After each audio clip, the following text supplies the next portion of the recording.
ඉතින් දැන් සතුන් මරන්න එපා කියලා කිව්වා. නිහිත දණ්ඩෝ නිහිත සත්වෝ කියලා දඬු බහා තබන්න සැත් බහා තබන්න කියනකොටම මොකද්ද තියෙන්නේ? ඇයි දඬු? ඇයි ආයුධ? සතුන්ට සත්ව හිංසාව පිණිසයි. සත්ව කියන්නේ තිරිසන් සත්ව විතර නෙවෙයි මනුෂ්‍යයාගේ පටන්ම ගෙනෙනවා. සත්ව හිංසාව එපා. ඒ කියන්නේ එහෙනම් මොකක්ද ඕනේ? අවිහිංසාව. කරුණාව වඩන්නේ කියන එක නෙමෙයිද? ඊගාවට කිව්වා ප්‍රාණඝාතයේ ලැජ්ජා වෙන්න. ප්‍රාණඝාතයේ ලැජ්ජා වෙන්න දයාපන්න වෙන්න කිය. මොකද මෛත්‍රී වඩන්න. දැන් පළවෙනි සිල්පදය පළවෙනි දුෂ්චරිතයෙන් වළකිනකොටම මොකද්ද වැඩෙන්නේ? මෛත්‍රී කරුණා දෙක. හැබැයි දැනගන්නට ඕනේ. මේ තුලින් කරුණා මෛත්‍රී වැඩෙනවා කියන එක දැනගන්නට ඕනේ. ඥාන සම්පයුක්ත විය යුතුයි. නිකම්ම වැළකීම නෙමෙයි අවශ්‍ය වෙන්නේ. මම මෙහෙම දෙයක් කරනවා මේකෙන් කියන එකත් තමන්ගේ තුල තියෙන්නට ඕනේ. දැන් පළවෙනි සිල්පදයෙන් ওই ටික සම්පූර්ණයි. අනිත් එක අපි කවුරුණත් තේරුම් ගන්න ඕන දෙයක්. හැම සතෙක්ම තමන්ගේ ජීවිතේට ආදරේ. මං හිතන්නේ කිසිම ආගම් නායකයෙක් මොකද ආගම් නායකයෙක් කියන්නේ මෝඩයෙක් නෙමෙයි. ආගම් නායකයෙක් කියන්නේ ඥානවන්තයෝ. අනුන්ගේ දුක තේරෙනවා ආගම් නායකයෙකුට. සතෙකුගුණත් දුක තේරෙනවා ආගම් නායකයෙකුට. එහෙනම් ඕනෑම ආගම් නායකයෙක් දන්නවා හැම සතෙක්ම ජීවිතේට ආදරේ කියලා. දැන් ඔය සතුන් මරුවට කමක් නැහැ කියන ඇත්තෝ හිතන්න බලන්න. දෙවියන් වහන්සේ මවලා තියෙන යම් විදිහකින් අපිට ආහාර පිණිසයි කියලා කියනවනම් එහෙනම් දෙවියන් වහන්සේට මැවීමේ ශක්තියක් තියෙනට ඕනේ. අර සතාගේ බෙල්ල කපනකොට වේදනාවක් ඇති වෙන්නේ නැති විදිහට. ඒ සතාවට පීඩාවක් නොවන විදිහට. නමුත් ඒ සතාට බයක් ඇති නොවන විදිහට. නමුත් ඒ සතා බයයිනේ. ඒ සතාට වේදනාවක් තියෙනවනේ අපිට වගේම. එහෙනම් අපි හැමදිනාටම එකම වේදනාව එකම බිය තියෙන බව දැනගන්න. ඒ නිසායි කිව්වේ දඬු බහා තබන්න කියලා. ඔන්න අපි කලින් දෙවියෝ ගැන කතා කරන්නේ. මෙන්න අනිත් තැන තේරුම් ගන්න. දැන් අපි බුදුහාමුදුරන්ගේ දෙපැත්තේ දේවතාවෝ දෙන්නෙක් කියලා තියෙනවා. මේ දේවතාවෝ දෙන්න කොහොමද ඉන්නේ? අපි හුඟක් බෞද්ධ ගෙවල් වල තියෙනවා. මේ දේවතාවෝ දෙන්න සත්තු පිට වාඩි වෙලා. කකුලක් පිට කකුලක් දාගෙන. මේ ටිකෙන්ම හිතන්න බුදුහාමුදුරුවෝ ගාව මෙහෙම ඉඳීද කියලා? ඉඳීද? නෑ. එහෙනම් අර දෙවිවරුන්ගේ අත්වල මොනවද තියෙන්නේ? අවියාවිද තියෙන්නේ. ඒතර එහෙමනම් බුදුහාමුදුරුවෝ කියන්නේ නිහිත දණ්ඩෝ නිහිත සත්තෝ අවියාවිද බහා තබන්න කියලා බුදුහාමුදුරුවෝ කියන්නේ. ඒතර අපි ගිහිල්ලා බලෙන්ම බුදුහාමුදුරන්ගේ දෙපැත්තේ අවියාවිද දරාගත්ත නැත්තම් දෙන්නෙක් කියලා තියෙනවා. මොකද බුදුහාමුදුරට අමුවේ නිඳා කළා නෙමෙයිද? බුදුහාමුදුරට අපහාස කරා නෙමෙයිද? පවුනේ පින්වත්නි ඔය ඔහොම තියාගෙන ඉදීම මොන බුදුහාමට ඕක එකද? බුදුහාමුදුරන්ගේ දෙපැත්තේ හිටියේ නික්ලේශී මහා උත්තම දෙන්නෙක් සරියුත් මුගලන් කියන. ඉතින් ඒ වෙනුවට අපි බලන්න අපේ තණ්හාවට අපේ යැදීමට පහසුකම් සලසා ගැනීම පිණිස අපි බුදුහාමුදුරන් නිඳා කළා නෙමෙයිද කියලා. දැන් බුදුරජාණන් වහන්සේ ගාවට පැමිණි දේවතාවෝ ගැන කියනවා. කොයි අවස්ථාවකද කියන්නේ අහවල් ආයුධ දරාගෙන මෙච්චර අත්පාය ඇතිව මෙහෙම ඇවිල්ලා තියෙනවා කියලා. නෑ ජේතවනං ඕභාසෙත්වා යේන භගවා තේන උපසංකමි කියලා දේවතාවුන්ගේ පැමිණීම ගැන කතා කරනවා. තේරුම් ගන්න මේ සිල්පදයේ තුලින් ගොඩාක් දේවල් ඉගෙන ගන්න පුළුවන් නේද අපිට? සුචරිතය පිණිස ඊගාවට දෙවනි සිල්පදයට එන්න අදින්නා දානා වේරමණී. අදින්නා දානා වේරමණී නොදුන් දේ ගන්න එපා. නොදුන් දේ මම ගන්නවා නම් මම ගන්නේ ඒකට ආශාවක් හින්දා. කාගේ දෙයටද ආශා කරන්නේ දැන්? අනුන්ගේ දෙයට ආශා කරන්නේ. අනුන්ගේ දෙයට ආශා කරනවා කියලා කියන්නේ මට තෘෂ්ණා වර්ධනය සිද්ධ වෙනවා. එතකොට අනුන්ගේ දෙයට ආශා කරනවා කියන එකෙන් අදහස් කරන්නේ අනුන්ට මගෙන් හිංසාවක් වෙන්න ඉඩ තියෙනවා. මොකද ඒ ආශාව වර්ධනය වෙලා ගියොත් ඒ දේ විනාශ කරන්නත් පුළුවන්, ඒ දේ හොරකම් කරන්නත් පුළුවන්. ඉතින් ඒ නිසා අනුන්ගේ දේ ගැනීම පමණකින්වත් එහාට යන්නට එපා නොගන්න කියලායි කියන්නේ. හැබැයි ඊට ඉස්සෙල්ලා සිල්පදයෙන් ගුණධර්ම දෙකක් එනවා. මොනවාද? මෛත්‍රියත් කරුණාවත්. මෛත්‍රිය කියලා කියන්නේ හිතවතාගේ සැපෙහි තමන් කැමතිනේ. කවදාවත් තමන්ගේ හිතවතා දියුණු වෙනට අකමැතිද? අකමැති නෑ. මිත්තස්ස භාවෝ මිතුරාගේ ස්වභාවයයි මෛත්‍රිය කියලා කියන්නේ. එතකොට තමන්ගේ දැන් මිතුරුකම මෛත්‍රිය කියලා කියනකොට අහවලාට විතරක් මෛත්‍රිය කියන එකක් නෑ. අපි කියන්නේ සබ්බේ සත්තා භවන්තු සුඛිතත්තා. සබ්බේ සත්තා භවන්තු සුඛිතත්තා කියලා අපි කියනවා නම් ඒ කියන්නේ හැම සත්වයකගේම යහපත අපි කැමති වෙන්නට ඕනේ. හැම සත්වයකගේ යහපත කැමති වීමේ ලක්ෂණය මෛත්‍රියේ තියෙනවා නම් අපි අනිත් අයගේ දේ නොගන්නවා පමණක් නෙමෙයි අනිත් අයගේ සම්පතේ සතුටු වෙන පිරිසක් වෙනවා. අනිත් අයගේ සම්පතේ සතුටු වෙනවා කියන්නේ මොකද්ද? මොන භාවනාවද? මුදිතා භාවනාවයි. සතර බ්‍රහ්ම විහාරවල තුන්වෙනි භාවනාවත් ආරම්භ කරනවා දෙවෙනි සිල්පදයට එනකොට. එතකොට දැන් බලන්න මෙත්තා කරුණා මුදිතා තියෙනවා නම් උපේක්ෂා නැද්ද? පංචශීලයේ පදනම් වෙනව නේද? සතර බ්‍රහ්ම විහාරයට. සතර බ්‍රහ්ම විහාර වඩනවා කියන්නේ පංචශීල රකින්නවා කියන එකයි. මෛත්‍රී වඩනවා කියලා කියනවා. මෙත්තා කරුණා වඩනවා කියන්නේ පංචශීල රකින්නවා කියන එකයි.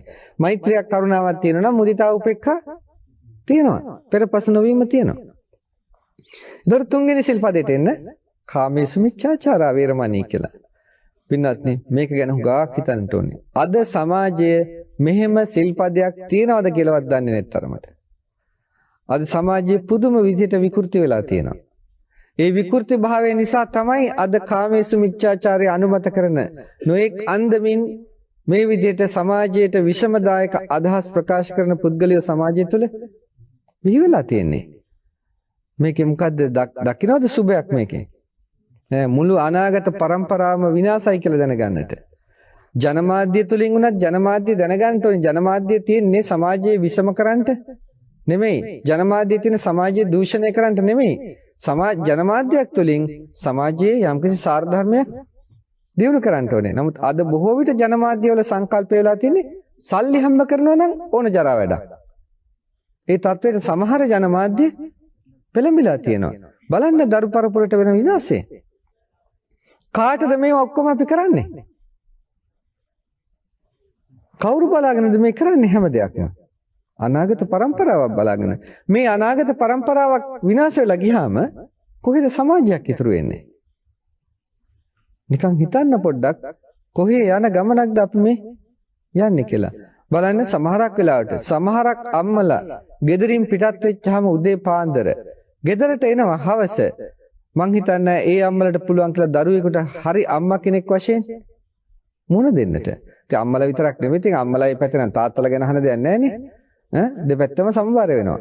නමුත් ওই ප්‍රශ්නේ යටතේ ඔය හුඟක් වෙලාට සමහරක් අයත් කාන්තා අයිතිවාසිකම් කිය අයිතිවාසිකම් මිලනවා.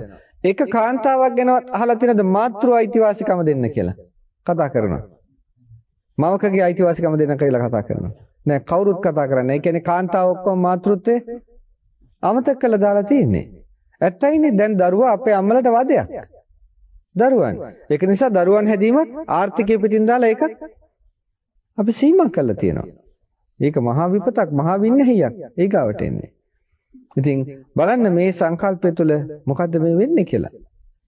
කාම මිත්‍යාචාරය කියන දේ සමහරක් අවස්ථාවලදී පෙන්නනවා සමහර දරුවෝ විඳින දුක. සමහර දරුවෝ කියනවා මං ඒ ගෑණියව මරනවා කියලා. මේ තාත්තගේ හැසිරීම දැනගෙන දරුවා අම්මට කියනවා මං ඒ ගෑණියව මරනවා කියලා. දරුවගේ මනසට මොකද වෙන්නේ? පින්වත්නි මේ වගේ විෂම සමාජයක්. ඕකට හැබැයි ඒක දෙපැත්තක් තියෙනවා.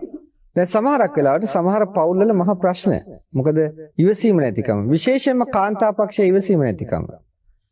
හුඟක් වෙලාවට දැන් අපිට එන ප්‍රශ්න නිසා අපි දකිනවා. කතා කරනකොට ඔවුනෝන් ගෙන්නලා පේන්නේ කාන්තාවගේ ඉවසීම නැහැ කියලා. කාන්තාව එකට දෙකක් කියන ලෑස්ති. සමහරකට වචනයකට කට ගහගෙන යනවා. අන්තිමට ඔය පසුබිමක් යටතේ gedara මොකද වෙන්නේ සාමයට? මොකද අපි දැන් ස්වාමියා වැරදි කරනවා. ස්වාමියරු වැරදි නොකරනවා නෙමෙයි. ස්වාමියා වැරදි කළ පමණින්ම භාර්යාවත් කිපිලා දෙන්නම ගිනි ගොඩවල් දෙකක් වුණොත් එහෙම මොකද වෙන්නේ? මහා ලැබුගින්නක් නේ. එක්කෙනෙක් ගිනි අරන් තියෙන වෙලාවට අනිත් එක්කෙනා නිවෙන්නට ඕනේ. අපි දැන් භාර්යාව විතර නෙමෙයි ස්වාමියාවෙත් වෙන්න පුළුවන්. භාර්යාවට ගින්නක් ඇවිල්ලා තියෙන වෙලාවට ස්වාමියා නිවෙන්නට ඕනේ. ගින් දෙකම පත්තු වෙන්න ගියොත් එහෙම මහා විනාශයක් වෙනවා. බලන්න නිකන් කල්පනා කරලා පොඩ්ඩක් එක්කෙනෙක් ගිනි අරන් තියෙන වෙලාවට අනිත් එක්කෙනා ඉවසීමෙන් නිශ්ශබ්දව ඉඳලා අරයාගේ හිත සංසිඳිච්ච වෙලාවට පොඩ්ඩක් හිතවත්ව ඉන්න වෙලාවට කරුණ වටහලා දෙන්න ගියා නම් දමණය වෙන්නේ නැද්ද? නිකම්ම දමණය වෙනවා. ඕන දරුණු ස්වාමියෙක්ව ඒ කියන්නේ මං කියන්නේ 100%ක්ම නෙමෙයි. නමුත් හුඟක් තියෙන ප්‍රශ්න වලින් ඔය ස්වාමිවරුන්ගේ තියෙන ප්‍රශ්න වලින් මිදෙන්න පුළුවන්. සමහර භාර්යාවෝ ස්වාමියා බොනවයි කියලා බීගෙන ආපු ගමන් කුස්සියට වදිනවා. කුස්සියට කුටු කුටු ගගා බැන ඉතින් ඔන්න ඉතින් මොකද වෙන්නේ? එහෙම නෙමෙයි. අර එහෙම බැන ඉඳලා හරියන්නේ නැහැ. නොබී ඉන්න වෙලාවට ආදරයෙන් කරුණාවෙන් කරුණ වටහා දීමක් කරන්න ඕනේ. භාර්යාවකේ වරදක් තියෙනවා නම් ඒත් ස්වාමියා විසින් ඒ විදිහම ප්‍රතිපදාවක් තියත් කරන්න ඕනේ. එහෙම නැතුව gedara මේ ප්‍රශ්න ඇති වෙන්න ගියාම පීඩා වෙලා කෙනෙක් සමාජයට යනවා. භාර්යාවක් වෙන්න පුළුවන්. කොතනකින් හරි සමාජයේ කරුණාවක් ලක් වෙනවා. කරුණාව ලක් වෙච්ච ගමන් එක පැත්තකින් මෙතන කඩලා දාලා අර පැත්තට හැරෙන්නේ නැද්ද? කොහෙද වැරද්ද උනේ? ඊට පස්සේ ගියාට පස්සේ අපි බයිනවා මේ ගෑනු එක්කෙනා පරදාර සේවනයේ දෙනවයි කියලා. පරපුරුෂ සේවනයේ දෙනවයි කියලා. කොහෙද වැරද්ද උනේ? සමහරක් අත මහත්තුරුන වගේ යනවයි කියලා කෑ ගහනවා. gedara තියෙන තමන්ගේ අඬ වැඩියාව හින්දා අර මනුස්සට කොහෙන් හරි වෙන තරකින් මානසික සුවයක් ලැබිච්ච ගමන් ඒ මනුස්සයි පැත්තට යනවා. ඉතින් මේ ඒවා සාධාරණීකරණ කරනවා නෙමෙයි මේ හේතු පෙන්වන්නේ. එහෙනම් ගේ ඇතුළ බොහොම ශාන්ත පරිසරයක්, සුවදායක පරිසරයක් කරනවා නම් ගොඩාක් ওই ප්‍රශ්නේ මිදෙන්නට පුළුවන්. එතකොට අපි දැනගන්න ඕනේ එහෙනම් සුචරිත ධර්මයේ තියෙන වැදගත්කම. තුන්වෙනි කාරණේ. හතරවෙනි කාරණේ බොරු කියන්න එපා කියලා කියනවා. බොරු කියන්න එපා කියලා කියනවා නම් දැන් මේ දවස්වල අපිට අහන්න ලැබෙනවා ගාක් දේවල්. බුදුහාඳුර දේශනා කරන්නේ යම් කෙනෙක් විහිළුවකට හරි බොරුවක් කියනවා නම් පුංචි රාහුල හාමුදුරන්ට පෙන්නලා කියනවා භාජනයක් යටිකුරු කරලා ආපහු උඩුකුරු කරලා අහනවා මේක මොකද්ද කියලා දැන් හිස් භාජනයක් කියලා. රාහුල දැන බොරු කියනවා නම් ඒ තැනත්තා මෙන්න මේ භාජනය වගේ හිස් භාජනයක් කියලා. ඒ වගේම දැනගන්න බුදුහාමුදුරෝ දේශනා කරනවා එවැනි හිස් පුද්ගලයෙකුට මේ ලෝකේ කරන්න බැරි අපරාධයක් නෑ කියලා. බලන්න පින්වත්නි වෙන අපරාධයක් ඕනේ නෑ. මේ ඔක්කොම සංකල්පණය කරලා ගන්න. බලන්න අපේ ප්‍රධාන ඇත්තන්ගෙන් සමාජයේ වගකී යුතු ඇත්තන් සමාජයේ විවෘත කරන මත්පැන් ශාලාවක් මදිද කියලා? මදිද? සමාජ විනාශයට. කවුද මේ විනාශ වෙන්නේ කියලා පොඩ්ඩක් විමසිල්ලෙන් හිතන්නට. පහුගිය වකවානුව තුල කියනවා ලංකාව මේ මත්පැනුත් එක්කලා මේක මම දැන් එන්නේ ඊළඟ සිල්පදයට. ලංකාවේ රජය මත්පැනින් ගත්ත ආදායම රුපියල් දශලක්ෂ 6000යි. ඊගාවට දුම්පානයෙන් ගත්ත ආදායම රුපියල් දශලක්ෂ 9000යි. ඔක්කොම එකතු කරලා ගත්තාම දශලක්ෂ 15000ක් බිලියන 15000ක්. මේ ධනය කවදාවත් මුස්ලිම් මැත්තන්ගෙන් ගියේ නෑනේ. අනිත් සුළු ජාතිකින්වත් මේ ගියා නම් ඊටාම සුළු කොටසක් විතරයි. මේ ධනස්කන්ධය වෙනසුනේ මොන සමාජයේද? සිංහල බෞද්ධ සමාජයේ. දැන් මේ සිංහල බෞද්ධ තාත්තලගේ දුම්මත් පැන් බීම සිංහල බෞද්ධයි කියලා කියන්නේ පිනෝතේ සිංහල අනිත් ජාතියින් තාම සුළු කොටසක්. වැඩිපුර ඉන්නේ සිංහල බෞද්ධයි. අපි බෞද්ධ පැත්තක දාලා සිංහල ගමු. සිංහලයන්ගෙන් 70%ක විතර පිරිසක් මේ මධ්‍යම පන්තියේ දුප්පත් පන්තියේ ජනතාවයි මේ ධනස්කන්ධය විනාශ කරලා තියෙන්නේ. කවදාවත් මහජාතිය රටක දියුණු වෙනවද? නෑ. හැමදාම මහජාතිය රටේ පරිහානියටපත් වෙනවා. කෝ සැප? රටක් දියුණු වෙන්නේ නෑ. දැන් අපි හිතමු 70%ක පමණ ජනගහනයක් මේ විදිහට ආර්ථිකයෙන් පරිහානියටපත් වෙලා රටක් පිරිහෙනකොට රටේ අනික් ඇත්තන්ට සැපක් තියනවද? ඒත් නෑ. ඉතින් අපි මේ සැපය දැන් දෙවියන් ඇද්දට හරියයිද? ලැබේවා කියලා? නෑ. අතහරින්න දුෂ්චරිතය සුචරිතය වඩන්න සැප ලැබෙන මගේ එකයි. බලන්නකෝ සම්පූර්ණ ආර්ථික පරිහානියක් නේද මේ තියෙන්නේ? මත්පැන තුල. වෙන දෙයක් නෙමෙයි. දැන් මුස්ලිම් ඇත්ත දිනු වෙනයි කියලා අපි කියනවා මුරගානවා මේ පැත්තේ මුස්ලිම් අය දිනු වෙනවා කියලා. ඇයි දිනු වෙන්නේ? පින්වත් එකම සිල්පදයක් තුලින් නේද? මත්පැන් බොන්නේ නැහැ. ඕන දෙයක් කළා හම්බ කරනවා. හම්බ කරන ඒවා විනාශ වෙන්නේ නැහැ. අපේ සිංහල ඇත්තන් හිතන්න හොඳට. ඔය ඇත්තන් මොකද කරන්නේ? ඔය ඇත්තන් මේ විදිහට නිස්කාරණේ මහ විශාල ධනස්කන්ධයක් විනාශ කරලා ඔය ඇත්තෝ ආර්ථිකය හානි කිය ලැබෙන්නේ ඉන්න දරු සම්පත් ටික නැති කරනවා. ඔය දරුවා වෛද්‍යවරයෙක් වෙන්න පුළුවන්. ඔය දරුවා මහා ඉංජිනේරුවෙක් වෙන්න පුළුවන්. මහා දාර්ශනිකයෙක් වෙන්න පුළුවන්. ඔය දරුවා මහා ශාන්තවරයෙක් වෙන්නට පුළුවන්. ඔය ඇත්තෝ නැති කරන්නේ කවුද? ඔය ඇත්තෝ හිතනවාද මේ බිහි වෙන දරුවෝ කාලකන්ණී කියලා? නෑ කාලකන්ණි කරනවා නම් ඒ දරුවෝ ඒ අම්මයි තාත්තයි දෙන්න. ඉතින් වැඩි පිරිසක් අපි කියන්නේ කාලකන්ණි දරුවෝ බිහි නොවෙනවා කියලා. ඒක නෙමෙයි. නමුත් සමාජයේ වැඩි පිරිසක් අපිට සමාජයක් ගොඩ නංවන්න පුළුවන්. ඒ ගොඩ නංවනවා නම් අපි සමාජයේ අපි සුචරිත ප්‍රතිපදාව සමාජයේ දියත් කරන්න බලන්න මේවා රහස් නෙමෙයි. අද මුස්ලිම් ජනතාවගේ වර්ධන වේගය නැගලා තියෙනවා 83 දක්වා. සිංහල ජාතිය වර්ධන වේගය පහළ බහලා තියෙනවා 17 දක්වා. මේ යන ගමනේ ගියොත් තව අවුරුදු 5ක් යනකොට සිංහල ජාතිය වර්ධන වේගය බහිනවා 10 දක්වා. 5-10ක් අතරකදී.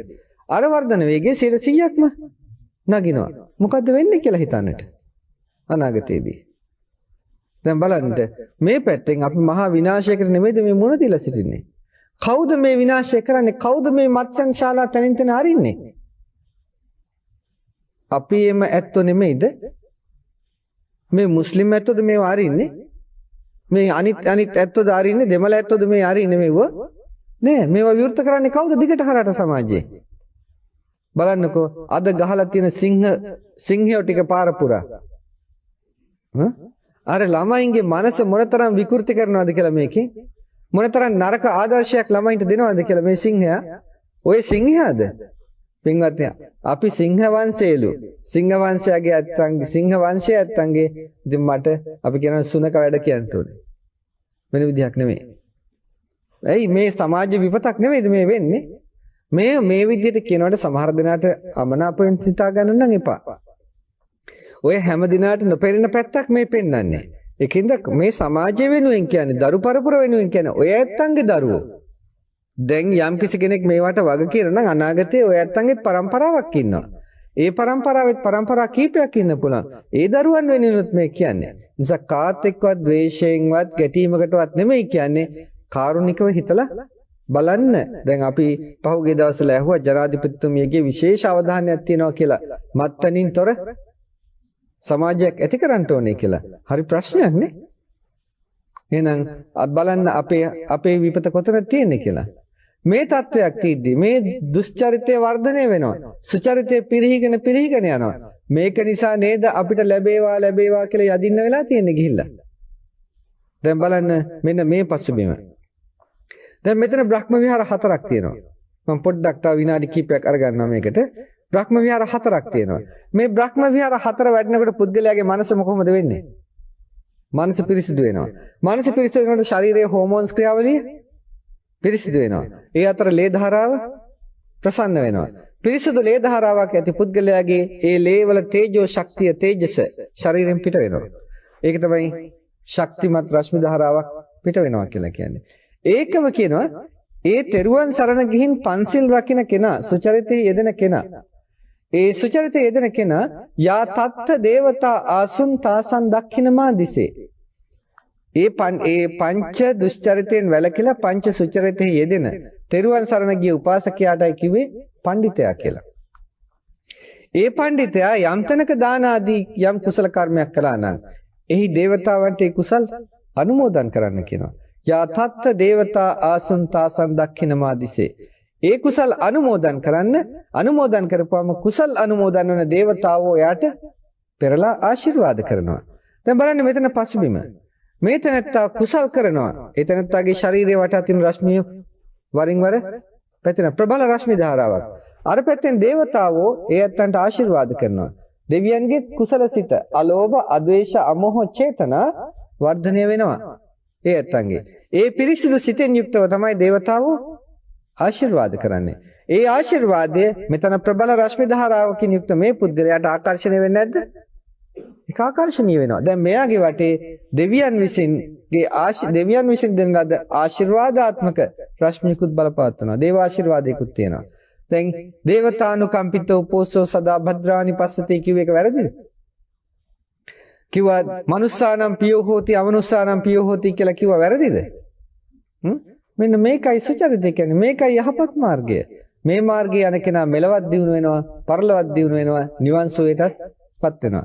ඒ නිසා මේක ගොඩාක් විග්‍රහ කරන්න තියෙන දෙයක්. මම මේ ඉතා සරලව පෙන්වුවේ. ධම්මං චරේ සුචරිතං සුචරිතේ හැසිරෙන්න.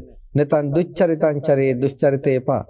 ධම්මචාරී සුඛං සේති අස්මින් ලෝකේ පරම්හිච කියලා දැනගන්න මෙලවත් පරලොවත් දෙකේම ඒතනත්තා සැපසේ වාසය කරනවා කියලා. සැප ලබන මග ඕකයි. ඔయిత පිටින් මගක් සැප ලබන්න නෑ. ඔయిత පිටින් ගිය ගමන් පරම්පරා ගණන් දුක් විඳිනටයි සිද්ධ වෙන්නේ කියලා දැනගන්නට.